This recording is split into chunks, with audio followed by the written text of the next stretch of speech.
Welcome to the Sweet Georgia Show. I'm your host, Felicia Lo. Now, as many of you know, I'm a multi-craft jewel maker, and I've always been fascinated by the tools that enable our creativity.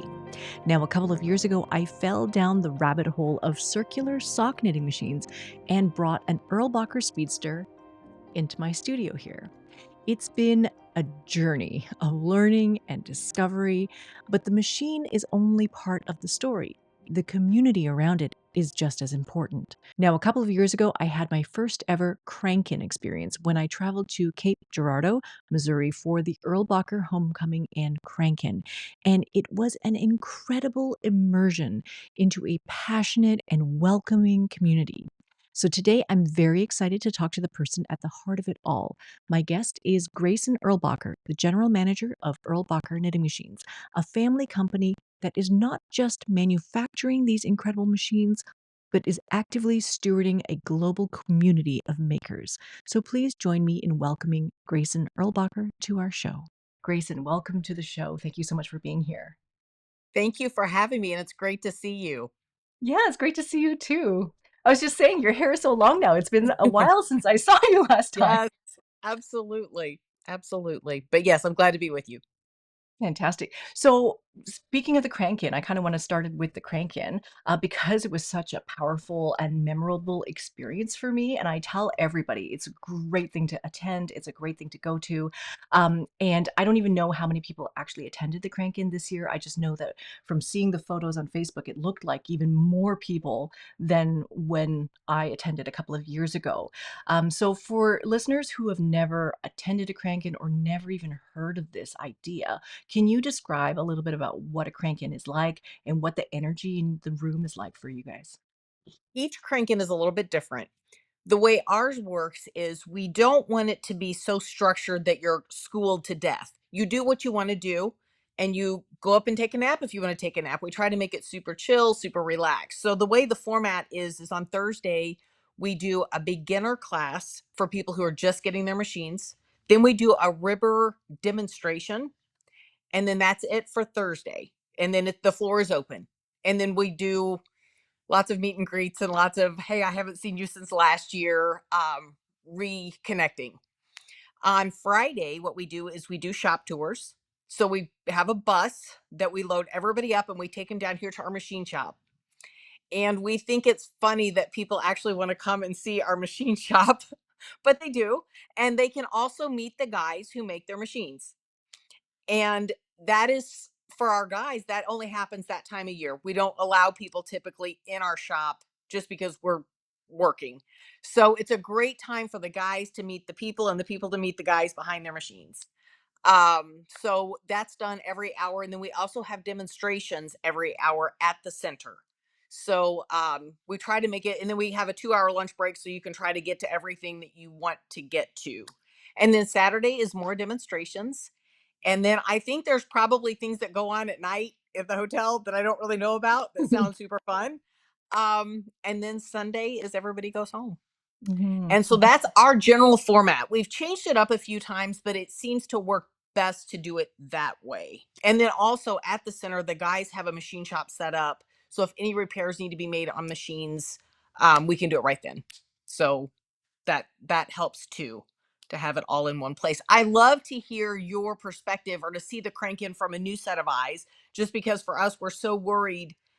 My biggest fear is that somebody will come all the way from Canada and be like, oh, it wasn't worth my time, I didn't feel engaged, or I felt like I was at the seventh grade cafeteria and nobody reached out. So it's our goal for people to feel connected to each other in a room of 150 or 60 people. So that's 150. the goal. Yeah.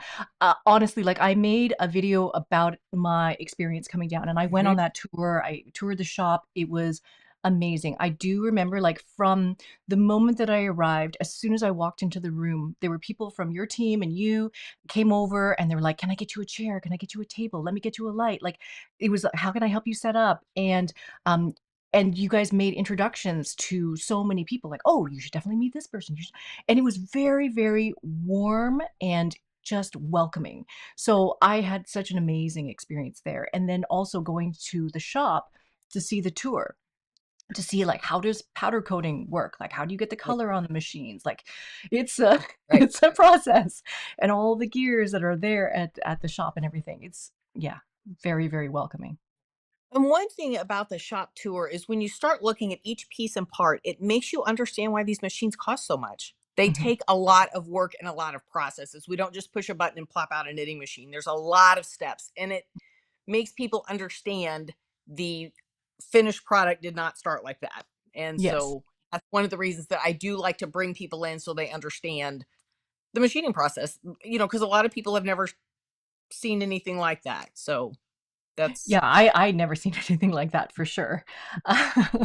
Now, one thing that I wanted to talk about is because you're talking about like the machine, it's obviously very, very important. It's very important that you guys are working on building this amazing product, but you are also very, very focused on making this face-to-face opportunity for the whole community to gather. Now, how important is it for you guys to have this event? when we first did it, the reason we did it is we had a prototype, but we wanted to see all the different kinds of machines because we'd only seen the one machine that we bought used on eBay. We had never seen all the different ones. The reason we picked the machine we did is it looks like it was easiest mechanically to reproduce. It had an Mhm. open cam system. We liked that. There were just things about it that looked as least complicated of all of the machines. So the reason we have that first Crankin is to see all the kinds, all the different brands, all the antique machines. And so we had our first crank in. 75 people came. We didn't, I thought maybe 10 or 15 people came. 75 people came. And so that made us realize that there was a desire for gathering and meeting and that kind of thing. So after that first crank in, then we realized this is a thing that's important. And it also, the first couple years, we'd never made sock knitting machines before. So we knew that there might need to be some tweaking and some changing of things. And we thought if we do a homecoming, we could get the machines back in here if something isn't right to make them right. Yes, it's true. Like you're talking about the Crankin and how you have a corner of the convention center set up with like a machine shop. And then, Yeah. I mean, your guys are there like fixing things and tweaking things and helping to repair things. And Right. it's actually such an amazing service to provide as well. Well, everybody's all in one place. We don't have to ship it from Canada to fix it. We can fix it Hmm. right there. And you can see So, it being fixed right before your yes. eyes. Right. It's Right. kind of phenomenal. Yeah, so I mean, 75 people coming to your very first Crankin. I have since I attended, I have really, really, really wanted to host something, Yes. in Vancouver, but but like I actually don't know entirely how to do it because I mean you guys do such a great one and I'd not been to any other one so I don't really know how other people have theirs structured. But your structure is great and I think that also one of the points that kind of might get glossed over is that the hotel that you're in, the hotel and convention center that you're in is great for this purpose. New. The year you came was the first year we had ever been there. Oh, okay. And it was people would have to stay in one place and the conventions it works so much better because if you just want to go take a break in the middle of the day you just go upstairs, Yes. your room's Yeah. up there if you want to take a nap or whatever, and then they have the breakfast and the all the things. Breakfast So is provided, you can get lunch there, and then, like, in the yep. afternoon, they do, like, a snack break, which you could theoretically have as dinner. It's Yeah, it's really right. very convenient, Yep. and then people seem to, like they can show up super early in the morning to crank, and then they can Yeah. crank all the way until, like, 10 o'clock at night. So it's Yes. just very, very it's a very cool experience. Yeah. I encourage everybody to try it. Well, and Now one thing that we're going to do for this next year is we had a lady come and she'd never been here. And she said, when I walked in, I felt like the seventh grade cafeteria and I didn't know where to sit. So she's going to be the hostess next year to say, if you've never Oh. been here, let me get you to the right place to sit. Mhm. So I'm hoping that removes anxiety for people who might be worried about going into a room of 160 strangers with knitting machines. So, Yeah, that's actually a great thing to have someone like that who can sort of help with that.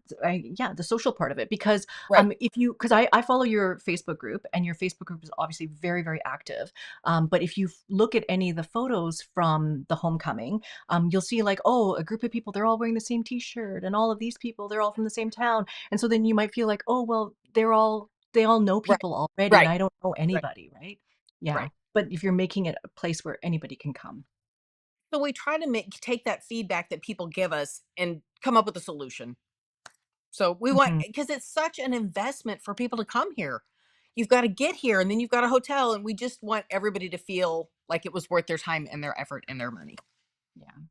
It's wonderful. So, Thank yeah. you. So now, like, let's go back sort of to the beginning and talk Okay. about the history of the machines and all of Got this it. kind of stuff. Because obviously, you guys have quite a long history. So we can talk a little bit about how it all started. So this is your dad, David Pee Mhm. Wee Erlbacher. Right. He's a fourth generation machinist who started his own machine shop back in the 1960s. And initially, I believe he was making race car parts. Is that right? Correct. Yes. Okay, so so he's making race car parts, then Right. then all of a sudden shifted gears to being interested in vintage knitting machines. So where did all of Right. this sort of come from? So this is anybody that has a small business. A good lesson from my dad is you adapt.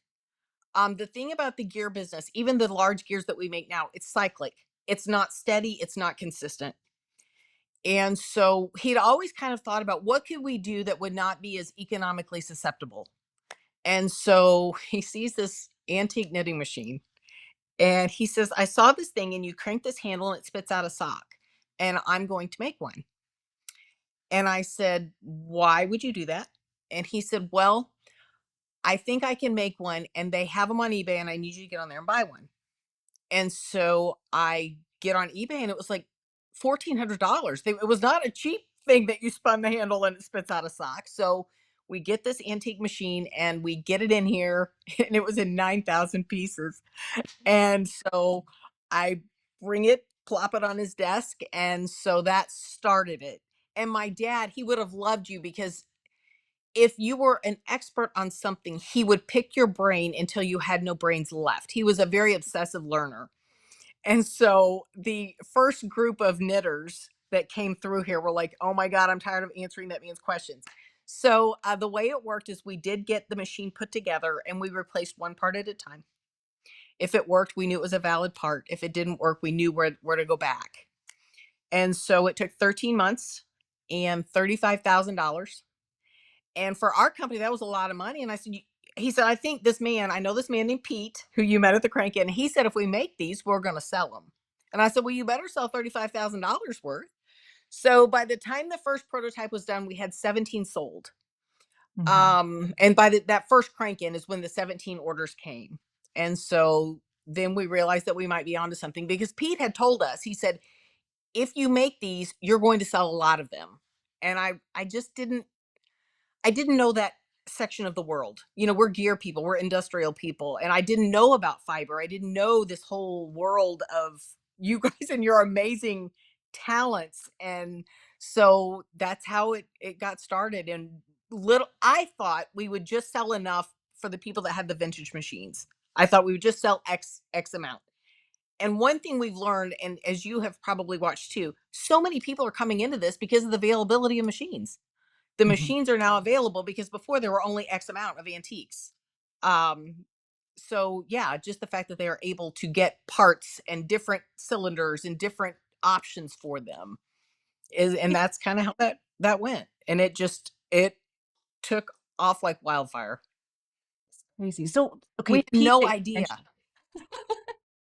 but Pete that you're mentioning is Yes, Pete Pete and Deb Oswald. Oswald. Yeah, So Pete Oswald, for anybody who is unfamiliar, I met him at the Crankin, and he came and he tweaked my machine and fixed up a bunch of things on it. And I believe that he does machine restoration. So when I met him, yeah, he said he was doing flatbed knitting machine restorations for a long time, and then Deb got into circular machines, antique machines, and so he learned how to restore those.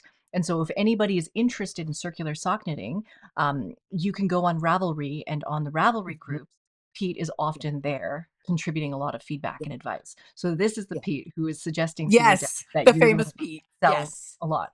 Now, yes. how did Pete know that? Okay, so we when we first so the box came from eBay, and I guess I don't know how this happened, but my dad walks into my office. He said, "There's a lady named Lucy, and she lives in the Carolinas, and I need you to get her on the phone for me." And I said, "Well, does Lucy have a last name?" I don't know where he came up with that. So thanks to Google, we found Lucy. She came here.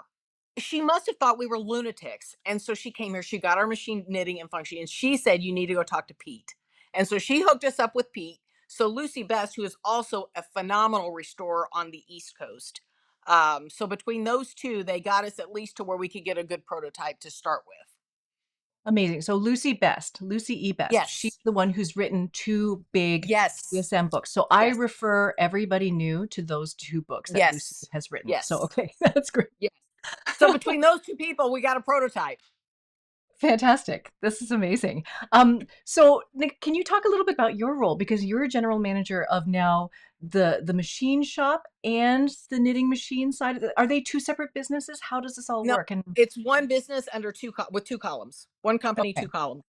Um, so I'm a nurse, and so I had this really great nursing career, and I loved the family. I worked for this doctor and his wife. I loved the family I worked for, and so my dad said, "Well, I'm going to retire, and you're going to quit your job." And I said, "But I like my job." And he said, "Well, I know, but I want to retire." And so they bought a camper, and he retired for 6 weeks. And he said, "Okay, never mind. I'm not retiring. I'm coming back to work after I already love my job." So there we were. So we worked together every day, and that was a really great thing. And then he unexpectedly died. It was not on the bingo card. And there I was like, "Oh my God, what am I going to do?" Well, we had all this work, all these orders. So we just kept going and kept going. And here we are. That's been 9 years. So we've just kept going and it's gone well. It's gone well. We've That's had a tremendous amount of support from the crafting and fiber community as a whole. That has mhm, been, the Crankin is not anything that it doesn't cash flow, but we don't spend money on advertising because you guys are all our salespeople. So we mhm, feel like that's kind of that's our sales budget, I guess, so to speak. So mhm, our mhm. customers, an example is we had a lady in Bermuda that had a machine. Another lady called me in Bermuda and said, "Is there anybody in Bermuda? Because I really want to see one of these." I'll be darned.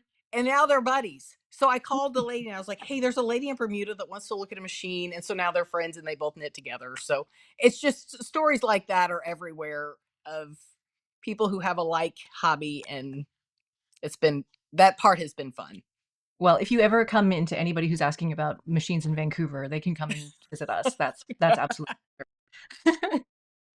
Um, so, we want to talk a little bit more about the history of this machine and everything Yes. like that. Obviously, it's based on this one model of the Gearhart machine that's from 1924. When I came to the Crankin, you guys had a whole history sort of presentation set up Mhm. and things like that. Can you describe for people who don't really know that much about these machines, like what has the history been like of these knitting machines? Like when did they sort of come out, the development of them and all that? So it was the late 1800s is when they started really getting them into the hosiery world, from what I understand. And then in the war was such a big effort because the number one issue was foot rot because they didn't have good fitness fibers like we have now and drying fibers. So they had these machines in hospitals, and the military guys that were recovering were making socks for the guys on the front line.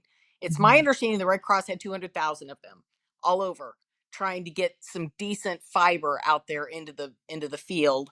And so the problem was they quit making them when things became automated. So they were still making sock machines, it's just that they're big huge industrial things. Well, there were still all these cool hand crank machines that people were still using at home. And so the problem was there was only X amount when they quit making them. That was all that was out there. And they were made with the state of the art material back then, but it was pot metal.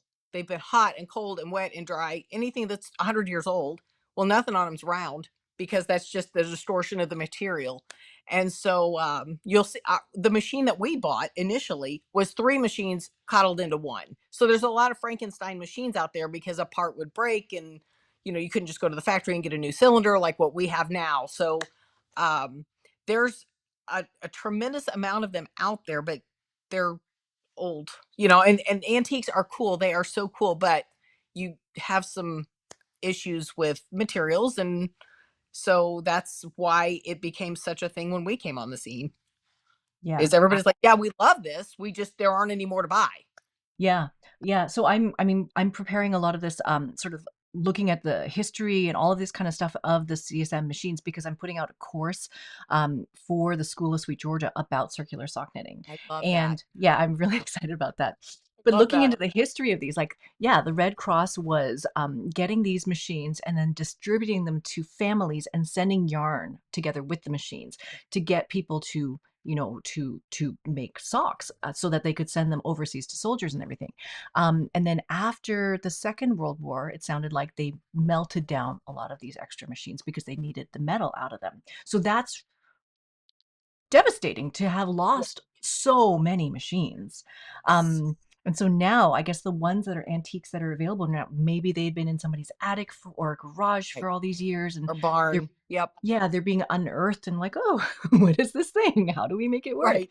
Right? And yeah, so I watched somebody on YouTube restore an old machine from scratch. He like cleaned it all, washed it all, greased it all, like fixed so many things, even put on like new gold foil decals and everything. Oh, And wow. then when he went to actually crank it, it wouldn't work. And I Oh, felt so bad yeah. for him. And I think it would work for a few stitches and then some would drop off. And it's so much fixing and tweaking that Right. obviously needs to happen. It's a big thing to restore them, right? Right. So yeah, to have these available for people is quite amazing. What do you think what do you think captivates people about these machines? Like what is it that they're wanting when they are getting these machines? So a couple of things. One of our knitters taught me because my mom is a proficient hand knitter and knows fiber, not quite to your level, but is very knowledgeable. She will not knit on that machine for all the tea in China. So she's not doing it. Now, my other friend that's a hand knitter says this is just another tool in my toolbox. Mhm. I still hand knit. I still do things. I still weave. I still do all the things. This is just something, if I want to make a pair of socks, it's not a 40-hour investment. Because I always say if somebody hand knit you a pair of socks, they love you for 35 hours or 40 hours, or, they're a time commitment. So it's nice to be able to knit up a scarf for a kid's teacher. Or, you don't have to commit so much of your life to make a really cool product. Mhm. Um, and some people, like even the grocery girls, I don't know if you know them, they do afterthought heels and toes.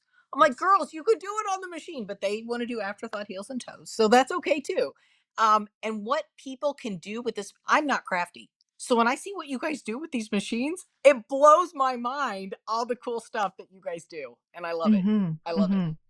Yeah, I mean, I'm making socks on mine and I love it. And I make, like I was just talking about, like, I made these socks on the machine Love them. just recently, but it was basically like from a sock blank that had been dyed as a double sock blank. So two strands have been, knit Yes. And together then you and separate. then separate them all. And then I put them on cones and then I knit each cone into a separate sock. And I love all of this because, it's the speed, right? I can so Right. quickly visualize what's going to Right. happen with the yarn. I can quickly like adapt and it's because I can do it so quickly, then I can think of, well, what can I make next? What can I make next? Right. And it helps you get through all the ideas, the creative ideas that Right. you have. So Sure. that's awesome because if it took me 35 hours to realize this, then I would never finish it. Well, and we have a lot of indie dyers that use them to Mhm. knit up their blanks. And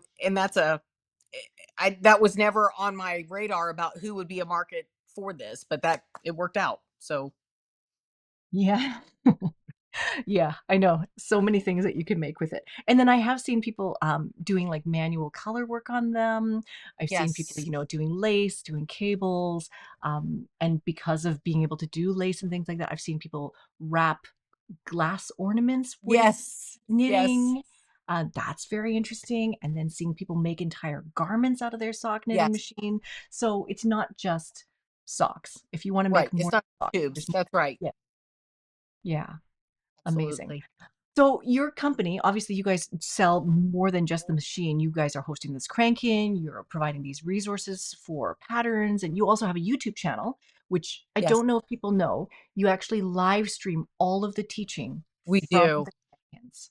So there's Yes, a lot of stuff that you guys are supporting this community with. And like I mentioned before, like your Facebook group is just about the friendliest group of knitters that I have ever sort of come across. Um, was it always sort of part of the plan to offer all of this community support? Like, or where did this come so from? the way it started, and this is exactly how my dad, for like the first 100 machines, I had to call people every other week to see if they liked their machine. So Oh. we were worried that we were charging these people all this money, and then they wouldn't like their machine or they weren't using it or whatever. So he was very, very worried about people being happy. One thing we learned is if you're nice to people, they will keep buying from you. They will tell people about you.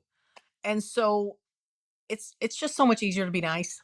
When Mhm. people call with a problem, our stance is there's something wrong with the machine. That's our always our default. Now, it may be something simple like like the tension. That's probably the number one problem people have. But our stance is not you're stupid, you don't know. Our stance is there's probably something wrong with the machine that we can fix. That's Mhm. our thing. So we FaceTime with people and we because people are in all over the world, Madagascar. They're all over the world. So I can't just say, hey, bring it across town and we'll fix it. So we do we just like my dad said, we have your money, we want you to be happy. Mhm. Mhm. That's it. We have your money, we want you to be happy, we want you to love your machine. Mhm. So and I think if you're nice to people, it matters. Mhm. Well, You you know, guys are and nice to me. well, not only that, but when you call here, it's either Kim or me. It's not Yeah. like this is some big conglomerate of, 100,000 people employer. There's some guys in the shop and Kim and I. That's about it. Yeah. I know when I was ordering my machine, I was sending emails to Kim every couple of weeks. "So, I was thinking."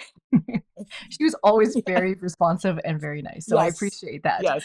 Actually, now looking back at this, you were saying, like, you were a nurse and then you're in this machine world and Yes. everything like that, and then you've come now into this world of craft community and yarn Yes. people and knitters and things like that. What has your own sort of personal journey been like? Are you also knitting? How did you learn to make these socks? Like, all of this, do you become, like, a super fantastic sock knitter too?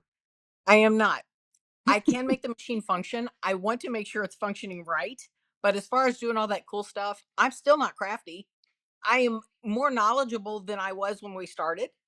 My mom is such a great reference for fiber because that, as you know, somebody will call with a question about, well, will it knit this fiber? Well, heck, I don't even know what that is. So there's still so much learning that we have about the whole fiber world. And one thing we learned is so we're in Southeast Missouri. So this is hunting and fishing mecca of the world.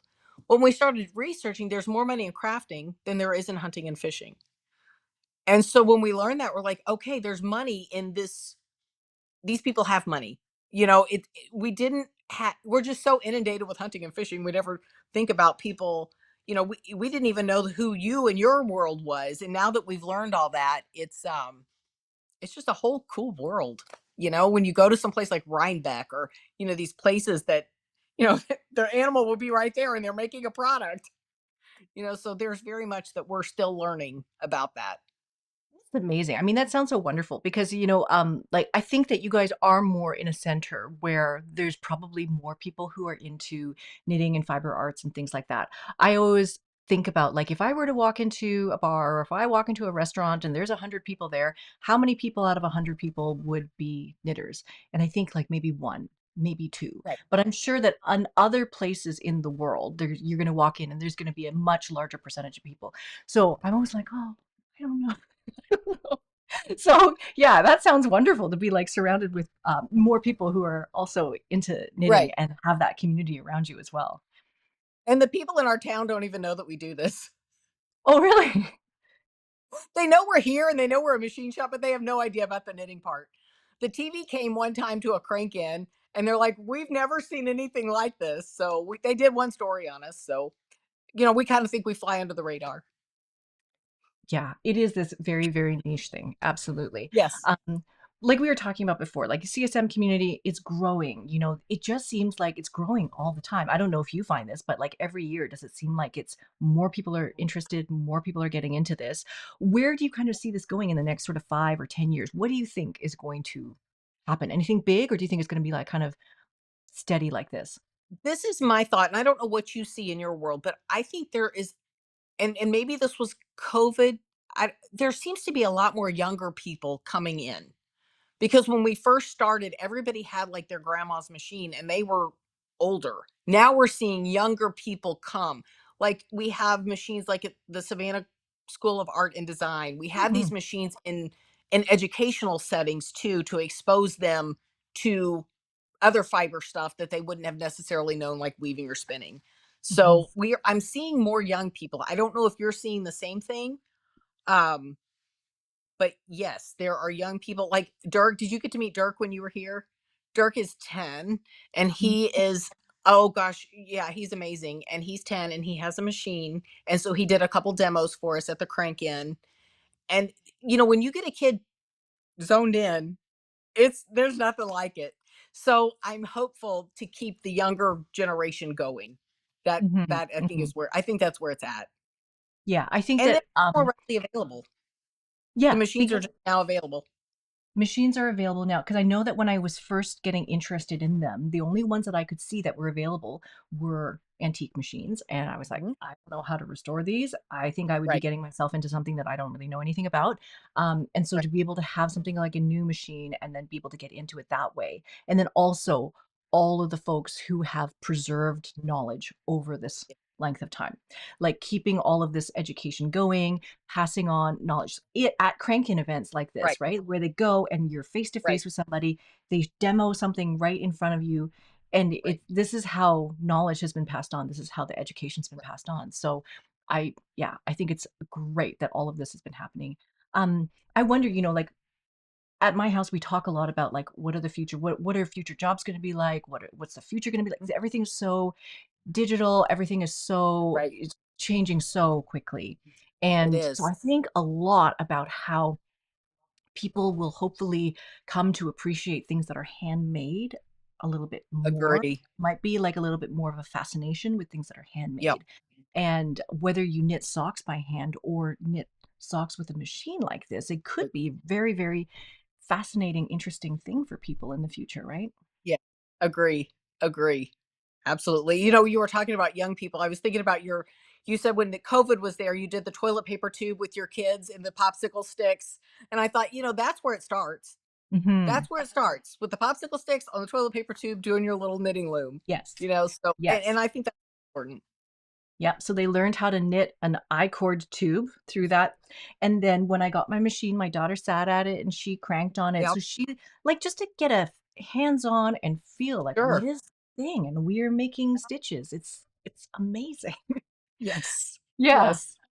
So in the past couple of years, you guys, started in 2009, is that right? Yes.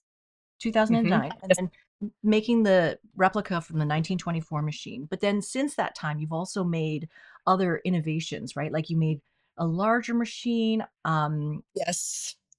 the equal We slot also river. Yes, and we also made a reproduction of a Laguerre. We didn't make Yes. many of them. The problem was they were too fiddly hand we couldn't make any money on them. They were too much hand work and we couldn't mass produce them. So Mhm. we quit making those. We did do the one-to-one handle. There were a couple of changes, like the mast is longer. We made the Mhm. mast longer. The materials are just 1,000 times better than what they once were. Anodizing is something else we've added. The reason that we anodize the cylinders is you require less lubrication, which gets less stains on your sock, on your product. Right. And those are Teflon impregnated. So um, we've tried to add as much technology, but yet still keeping it what it is. Mhm. And the one to one, we really didn't want to go to that, but everybody's like, "Hey, we love this machine, but we want one to one." So we said, "Well, we can make it to where we can interchange the gears, and you didn't have to have a separate base." So so now you can have either gear on every machine. So So were the antique machines not one-to-one? Were they smaller sort of ratio cranks? the gear hearts were not one to one. The some were the Laguerre was, and some of the Verdun, I think that one was, but ours the gear heart was a reduced ratio. Yes. Oh, that's really interesting. Yep. Because when I bought my machine, I bought both the reduced ratio and the one-to-one handle because I thought, well, the reduced ratio will be a little bit less effort on my hands and it would Hmm. be a little bit Yes. more ergonomic. So I tried that. But then because you have to turn multiple times to get around, Yes. it was not as intuitive because, you go around one time, you kind of Right. crank one time, you Right. turn one time, you crank one time. So it Right. just became more intuitive to be able to have a Right. one-to-one. So that's Right. interesting. Hmm. People with DK like the smaller gear. People that knit with the heavier gauge yarns like the reduced ratio because it's stronger. It's like sprockets on a bicycle. Okay, I should switch back and forth and see which one, like, I like a little bit Yep. better. that would be interesting to learn a little bit more about that too. Do you have other sort of innovations that you guys have been considering or working on in the Yes, background, things that you're making? we have. There is a demand for the compound cylinders, which is where they're the regular size on the top, but they go down on the bottom for a smaller tube. That's something that's been on the drawing table. It's just we're just we just don't have time to do it, but that's on the agenda. We'd like Hmm. to do that. Um, do we want to make a different style machine? Maybe. Um, it seems to be going well like it is, so I kind of don't want to mess with too much. But um, we could, we could. Another thing that we had that we never got it off the drawing table was a winder that connected to the machine. That was a winder that you ran off the gears, which was super cool. But we couldn't ever. We just don't have time to stop and do it. So there's just we've this isn't, as you said, this isn't all we do. We have other things that we do too. So we just try to get as much stuff out the door to as many happy people as we can. Yeah, I think when I was on the tour, you guys were saying that you're making these massive gears for Yes. can you explain a little bit more about what the massive gears are for? Yeah. So we do large scale gears for any application. It's typically either gas, oil, or infrastructure.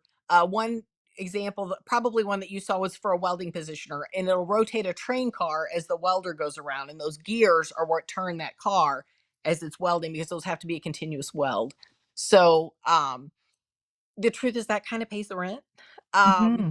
so we've got to have that before we can have the knitting machine. So it's a balancing act. And people, we try to quote a time for your machine.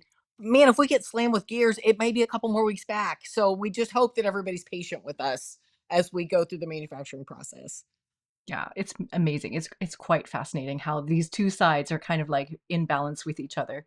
Yeah. The knitting machine was supposed to be just a small little side hustle to do while we're waiting on material or whatever, and it's not. It's much bigger than that. So we've created a monster. We love the monster, but it is a monster. That's amazing.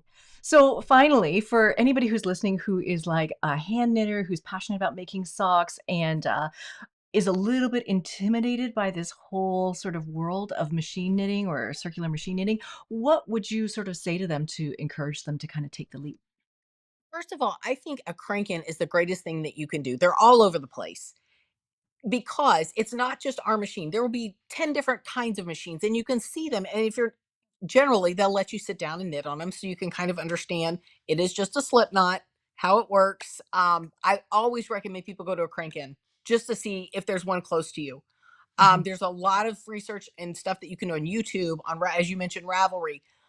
Do your research, and if you're somewhere in the world, call us, and we may know, like the lady in Bermuda, we may know somebody that may be close to you that could either help you or show you a machine. And of course, we're happy to FaceTime or answer any questions. So Amazing. Yeah, you guys have been so kind and so warm and so welcoming to me and I know to many of the other people that I've talked to. So thank you so much. we have it's so different than our corporate customers. Our corporate customers are a purchasing agent, and they email me an order, and I give them parts and they give me money, and that's it. This is, hey, it's Felicia, I made my first sock. Or it's such a great interaction that we get to have with just regular people. And that has just been um it's been really fun. It's been really fun. That's wonderful. So if anybody wants to reach out to you, what is the best way to contact you or find you, follow you guys? Absolutely. Certainly find us on Facebook. That's a great reference. Erlbacher Knitting is our website. Contact phone number is 573-334-4040. Email addresses are on the website for Kim and I both. But yes, please reach out, ask us any questions that you have. And I have to tell you, you're Mulberry Sparkle, right, on your machine? Yeah, You yes. have caught, we keep Mulberry Sparkle in stock because Oh of you. wow. It's a hugely popular color now. So Oh, I love it. I just saw a recent one. Someone in our community got a whiskey bronze and it's yes. so pretty. Yes. That's really our favorite thing, because when you look at the powder in the bag, it's very dull, and then it comes out of the oven, it's like la. Yeah, So actually, because this is one of the coolest things is that you guys on your Facebook and on your Instagram at the I remember at the end of every week, you would post photos of the colors of the machines that you'd made that yes, week. And that was how I tracked like, oh, my machine might be ready soon. Yeah, that's exactly. So before we had custom colors, we only had the three or four colors, but then we brought powder coating in house, so we at least had control, so we could offer that as a different deal. So that went, yeah, that has been super fun to get to do all the fun colors. Yeah, that has So been the most fun. I love yeah, machine. So thank yeah. you. Thank you so much for joining me today, Grayson, and sharing this incredible story. Thank Yes, you. it's It is amazing. it is kind of the all American story. Yeah, It I think is. understanding sort of like the history of where these machines came from, how they contributed to like society and so importantly to society, but then also now how there can be this resurgence of, everybody's interest in these machines, making things by hand. I feel like you're still making it by hand, even if you're assisted by a machine. These are handcrafted items, and you guys are handcrafting these machines as well. So I appreciate all the things that you and your team are doing. So thank you so much for joining me today. Thank you so much for having me. It was great to see you again. See Yes, you. thank you. Thank you so much for joining me today on the Sweet Georgia Show. I hope today's conversation has sparked maybe some inspiration for your own creative journey. Maybe you want to explore circular sock machine knitting too. If you are interested in following the team at Erlbacher Knitting Machines, you can find them on Instagram at Erlbacher Knitting Machines. If you are interested in learning more about knitting, machine knitting, and specifically circular sock machine knitting, please join us at the School of Sweet Georgia, where we have more than 120 video based fiber arts courses to launch you from beginner to beyond. We have monthly and annual all access membership auctions where you can access all of the courses, including spinning, weaving, dyeing, knitting, crochet, and more. And we also have a standalone knitting and crochet membership if you only want to focus on the knitting courses for now. Specifically, if you want to check out my brand new circular sock machine knitting class that launches this October. As well, we have grown a very vibrant and encouraging community of multi-craft makers that you can find at sweetgeorgiayarns.com/community. You can also find me and Sweet Georgia on YouTube and Instagram with the handle Sweet Georgia. And please consider leaving us a review on Apple Podcasts, or wherever you listen to your podcasts. Until next time, keep creating, keep exploring, keep trying new things. And remember, there's always room for more color. This is Felicia, and I will see you in the next episode. Bye for now.